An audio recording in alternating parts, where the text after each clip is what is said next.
Hello বন্ধুরা, পশ্চিমবঙ্গে primary শিক্ষক নিয়োগের ইন্টারভিউ প্রক্রিয়া চলছে। এর মধ্যেই পশ্চিমবঙ্গে ভোট ঘোষণা হয়েছে। তোমাদের মধ্যে অনেকেরই প্রশ্ন আসছে যে প্রাইমারি ইন্টারভিউ প্রক্রিয়াটা কি ভোটের কারণে পিছিয়ে যাবে? নাকি যেভাবে চলছে তেমনই গতিতে চলতে থাকবে? তা অবশেষে জানা গেল যে প্রাইমারির ইন্টারভিউ প্রক্রিয়াটা কি চলতে থাকবে না ভোটের কারণে বেশ কিছুটা বিলম্বিত হতে পারে। এই বিষয়ে পশ্চিমবঙ্গ প্রাথমিক শিক্ষা পর্ষদের তরফ থেকে গৌতম পাল মহাশয় বেশ কিছু বিবৃতি দিয়েছেন। আজকের ভিডিওতে আমি সেই বিষয়ে তোমাদের সাথে আলোচনা করতে চলেছি। তোমরা যারা প্রাইমারিতে ইন্টারভিউ দেবে, আজকের ভিডিওটা তোমাদের জন্য ভীষণভাবে গুরুত্বপূর্ণ। কারণ এপ্রিল মাসেই কিন্তু প্রাইমারি ইন্টারভিউয়ের শিডিউল ঘোষণা অলরেডি হয়ে আছে। তা এটা হচ্ছে একটা নিউজ পেপার কাটিং, যেটা একটা লিডিং নিউজ পেপারে প্রকাশিত হয়েছে, যেখানে বলা হচ্ছে ভোট থাকলেও থমকাচ্ছে না প্রাথমিকের নিয়োগ প্রক্রিয়া। তো প্রাথমিকের নিয়োগ দেওয়ার আগে তো ইন্টারভিউটা কমপ্লিট করতে হবে, তাই ইন্টারভিউ এবং নিয়োগ প্রক্রিয়া কিন্তু বলছে বিলম্বিত হচ্ছে না।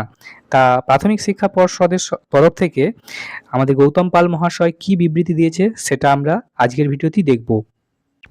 তো দেখো, নিউজ পেপারটাতে যেটা বলা হচ্ছে, একদিকে ভোটের দামামা চলছে, অন্যদিকে চলছে প্রাথমিকের নিয়োগ প্রক্রিয়া। অনেক চাকরি প্রার্থীর প্রশ্ন, ভোটের সময়ে কি নিয়োগ প্রক্রিয়া থমকে যাবে? তোমাদের মধ্যেও যেমন প্রশ্নটা অনেকের মধ্যে উদয় হয়েছে যে ভোটের কারণে কি পিছিয়ে যাবে। তো কি বলছে, সোমবার প্রাথমিক শিক্ষা পর্ষদের সভাপতি গৌতম পাল মহাশয় অবশ্য জানিয়েছেন ভোটের কারণে নিয়োগ প্রক্রিয়া থমকাবে না। তো বুঝতেই পারছো, ভোটের কারণে নিয়োগ প্রক্রিয়া থমকাবে না, এমনটাই কিন্তু জানাচ্ছেন আমাদের পর্ষদ সভাপতি গৌতম পাল মহাশয়। তো সেই সাথে আরও কি বলা হচ্ছে দেখো, আগামী 6 থেকে 10ই এপ্রিল এবং তারপরে যে তারিখ ইন্টারভিউ রয়েছে তার নির্দিষ্ট নির্ঘণ্ট মেনেই হবে। তো বুঝতেই পারছো, এপ্রিল মাসে প্রাইমারি ইন্টারভিউয়ের যে শিডিউল পাবলিশ হয়েছে 6 থেকে 10ই এপ্রিল, এবং তারপরেতে নির্দিষ্ট দিনগুলো যে দিনগুলো রয়েছে সেই দিনেই কিন্তু ইন্টারভিউ প্রক্রিয়া কন্ডাক্ট হতে চলেছে, এমনটাই জানাচ্ছেন পশ্চিমবঙ্গ প্রাইমারি শিক্ষা পর্ষদের সভাপতি গৌতম পাল মহাশয়। সেই সাথে বলছে স্পেশাল এডুকেটর নিয়োগের বিষয়টিও সুপ্রিম কোর্টের অনুমতি মিললে সেই নিয়োগ প্রক্রিয়াও শেষ করে ফেলা হবে শিগগিরই। ওকে, তো যে নিয়োগ প্রক্রিয়াটার জন্য ইন্টারভিউ চলছে সেই বিষয়ে কি বলা হচ্ছে, গত বছরের সেপ্টেম্বরে প্রাথমিকের নিয়োগ প্রক্রিয়ার বিজ্ঞপ্তি প্রকাশিত হয়। মোট 13,421টি শূন্য পদে শিক্ষক নিয়োগ প্রক্রিয়ার ডাক পেয়েছেন হাজার হাজার চাকরি প্রার্থী।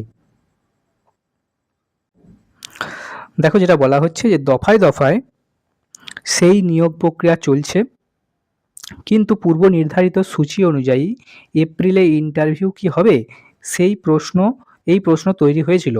কারণ আমরা জানি যে বিধানসভা নির্বাচনের জন্য রাজ্য প্রশাসন এখন মডেল কোড অফ কন্ডাক্ট অনুযায়ী চলছে। তাতে কি কোনো বাধা তৈরি হবে? এই যে প্রশ্নটা গৌতম পাল মহাশয়কে করা হয়েছিল, গৌতম পাল মহাশয় সেই সম্ভাবনাটাকে নাকচ করে বলেন যে আমাদের এই বিজ্ঞপ্তি গত সেপ্টেম্বরে বেরিয়েছিল। কারণ তোমরা জানো সেপ্টেম্বরে বেরিয়েছিল, October November form fill up চলেছিল। তো ইন্টারভিউকে এক ধরনের পরীক্ষাই বলা চলে, সেখানে তো কাউকে নিয়োগপত্র দেওয়া হচ্ছে না, ফলে আমাদের প্রক্রিয়া আমাদের মতো চলবে, এমনটা কিন্তু গৌতম পাল মহাশয় বলছেন।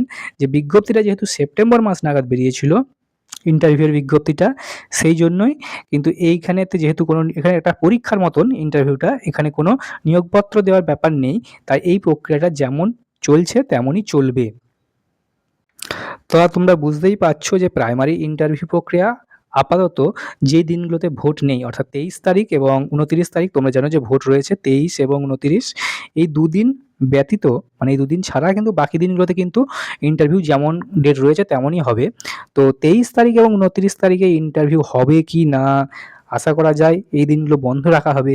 তো এই ব্যাপারে কিন্তু অবশ্যই প্রাথমিক শিক্ষা পর্ষদের তরফ থেকে একটা নোটিফিকেশন আসবে খুব শীঘ্রই। যখনই কোনো নোটিফিকেশন আসবে সেটা তোমরা আমাদের চ্যানেল অভিজ্ঞান এডুকেশনেতে পেয়ে যাবে আপডেট। তাই আমাদের সাথে জুড়ে থাকতে তোমরা অবশ্যই আমাদের চ্যানেলটিকে তোমরা সাবস্ক্রাইব করে রাখো। যখনই primary interview related, TET related নতুন কোনো আপডেট আসবে, তোমরা সবার প্রথম আমাদের চ্যানেল অভিজ্ঞান এডুকেশনেতে তার আপডেট পেয়ে যাবে। দেখা হচ্ছে পরের ভিডিওতে।